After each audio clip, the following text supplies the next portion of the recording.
After Mass today, there will be catechism classes for the children and the adults as usual.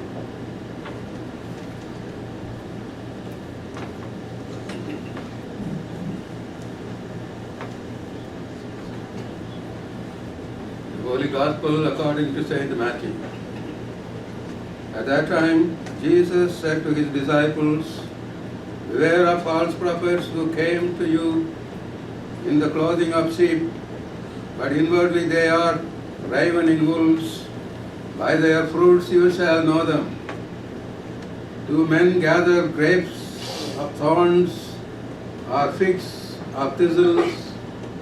Even so, every good tree bringeth forth good fruit, and the evil tree bringeth forth evil fruit. A good tree cannot bring forth evil fruit, neither can an evil tree bring forth good fruit.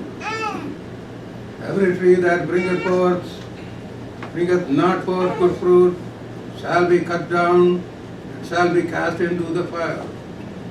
Wherefore by their fruits you shall know them. Not everyone that says to me, Lord, Lord, shall enter into the kingdom of heaven, but he that does the will of my Father who is in heaven, he shall enter into the kingdom of heaven."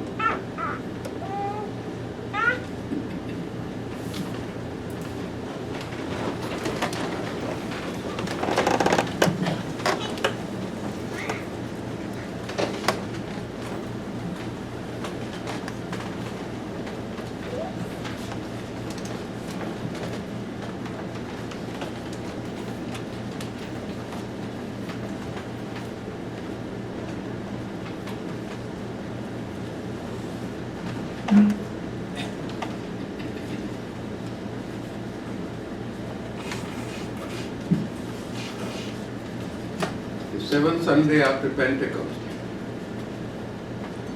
Every tree is known by its fruit. In the name of the Father, and of the Son, and of the Holy Ghost. Amen. My dear brethren in Jesus Christ, the great lesson taught to us today in the Gospel is the Christian life of faith must show itself in good works.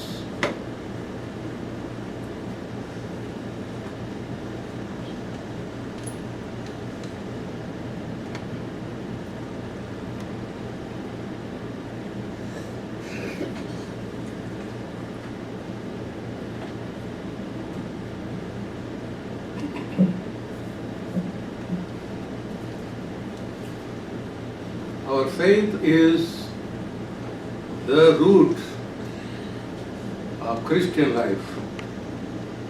Without that root, the tree of Christian life can not exist.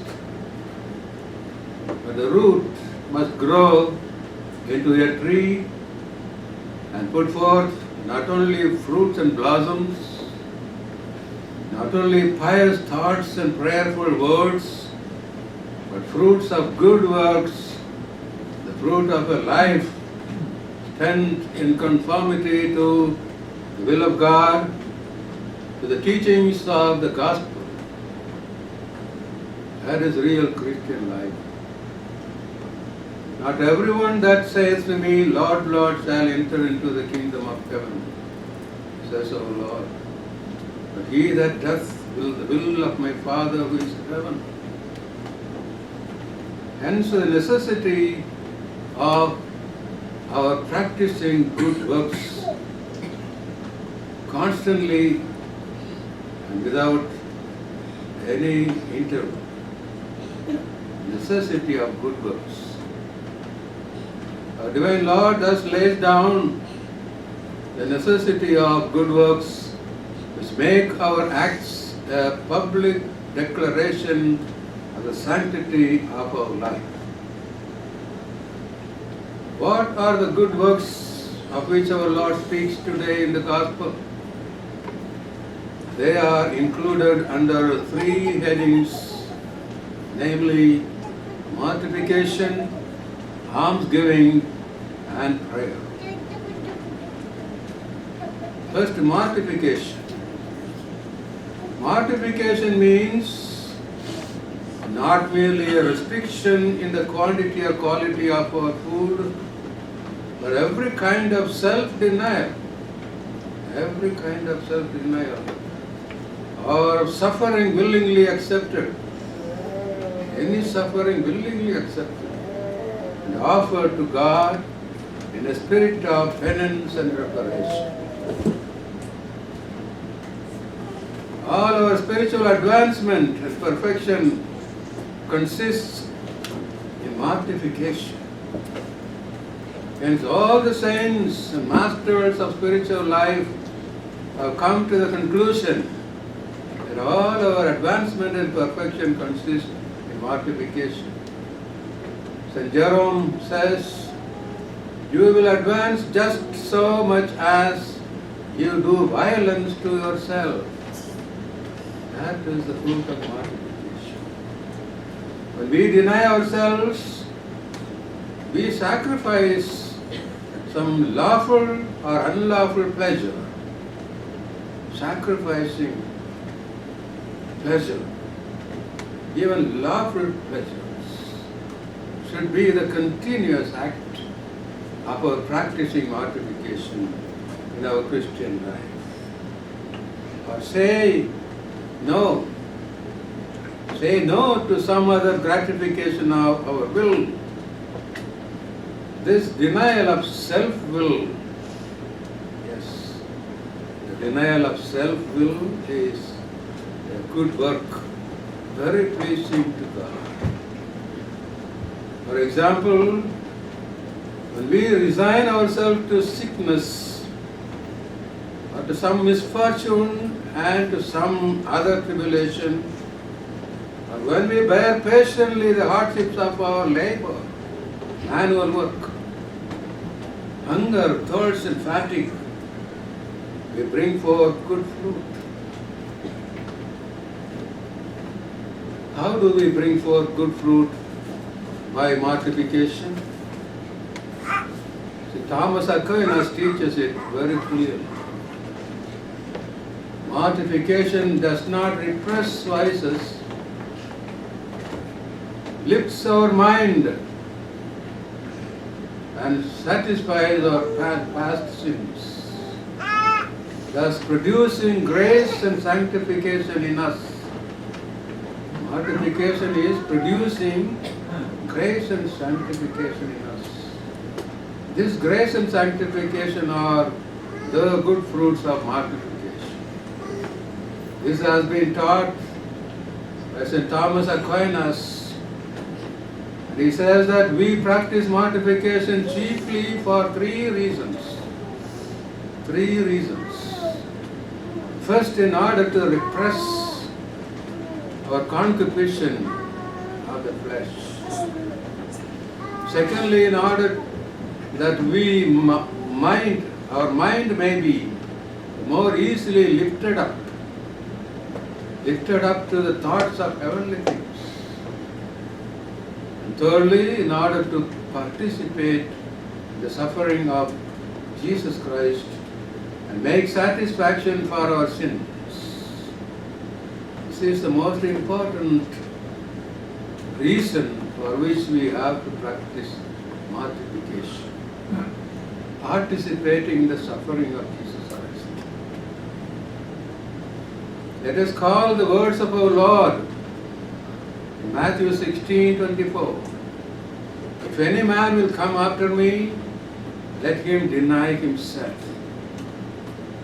What does it mean? Every Christian who is following Jesus Christ must practice self-denial. Let him deny himself, he says. And in Luke 13:5 he says, except you do penance, we shall all likewise perish. Yes. Denying ourselves is the real penance that we do in order to live forever. Otherwise, we will all likewise perish.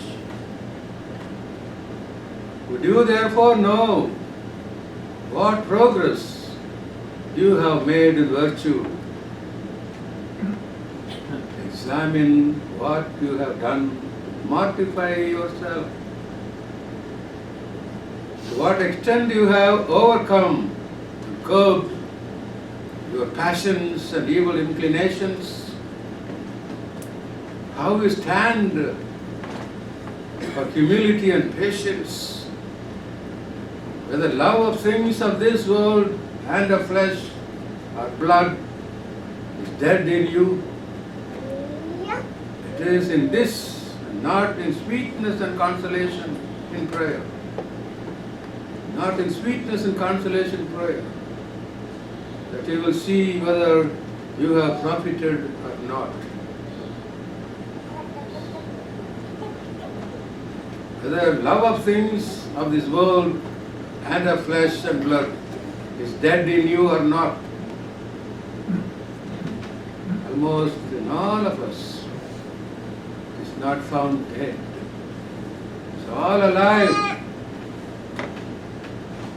inducing us ever more and more to commit sins of the flesh. Mortification kills the sins of the flesh, sanctifies our body and soul. That is the importance of mortification. Secondly, almsgiving.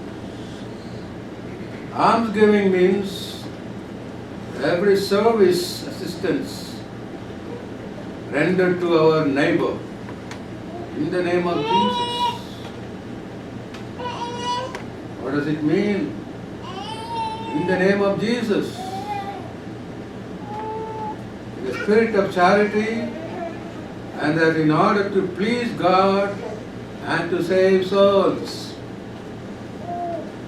Giving alms to anybody and everyone should have this intention to please God and to save souls. That is the meaning of giving alms in the name of Jesus. According to St. Thomas Aquinas, an alms is something given to the needy out of compassion and in the name of God. Always it should be in the name of God, for the glory of God, for the salvation of God's children. According to St. Thomas, the different alms deeds are well enumerated as corporal and spiritual alms. These are commonly called the corporal and spiritual works of mercy. Every Christian must learn to practice corporal and spiritual works of mercy. There are 7 corporal works of mercy and 7 corporal works of spiritual works of mercy. Both have 7.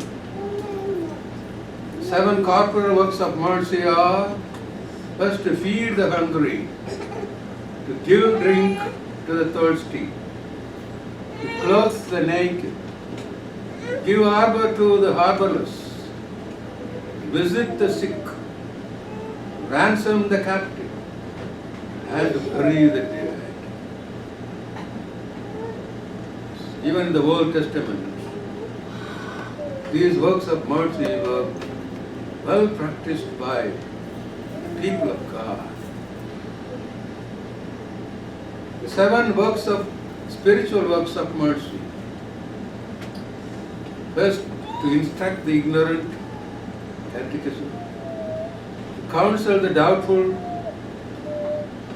to comfort the sorrowful, to reprove sinners, to forgive injuries, to bear wrongs patiently, and to pray for the living and the dead.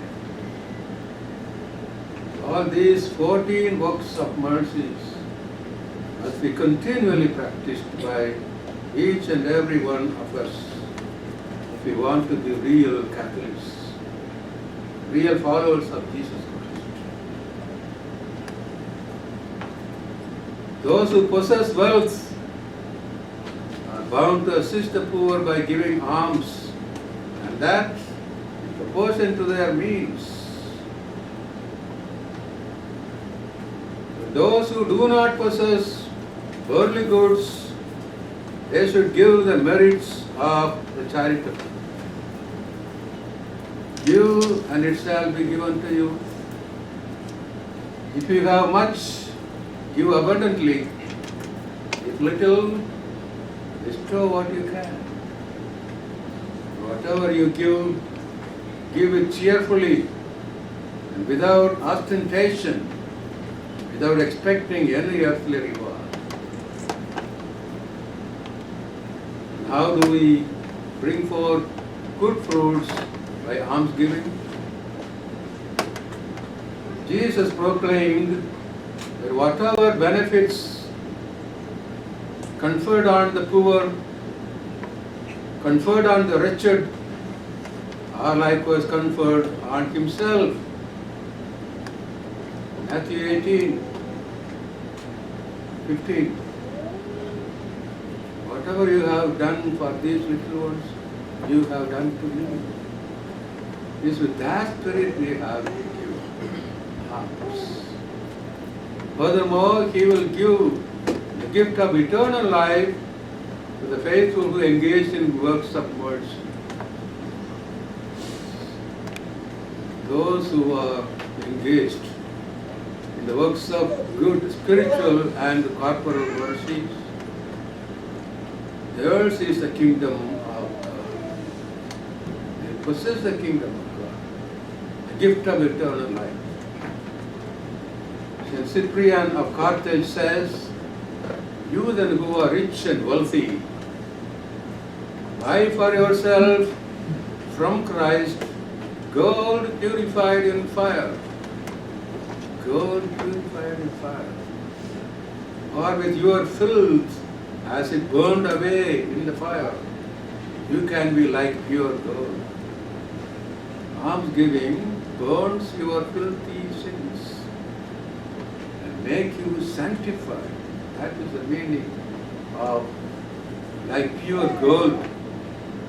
If you are cleansed by almsgiving and works of justice, buy yourself a white garment so that though you had been naked like Adam, you may be clothed in the garment of Christ.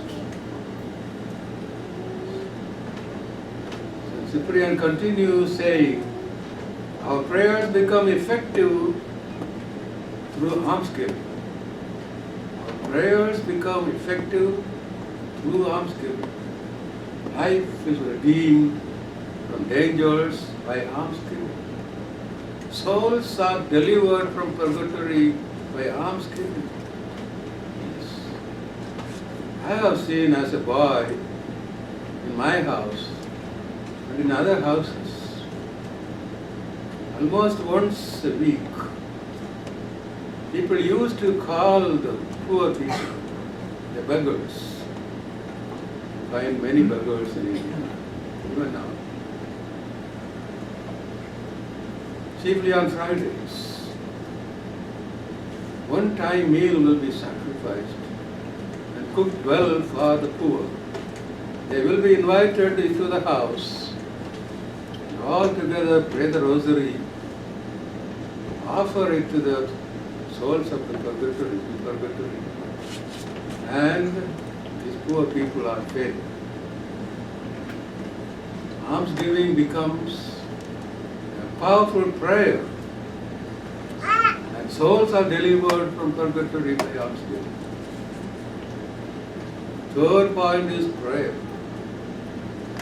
Prayer is the elevation of heart and soul to God, to adore Him, to thank Him, to ask Him what we need. Elevation of our souls, not for nothing. not for our own vain glory.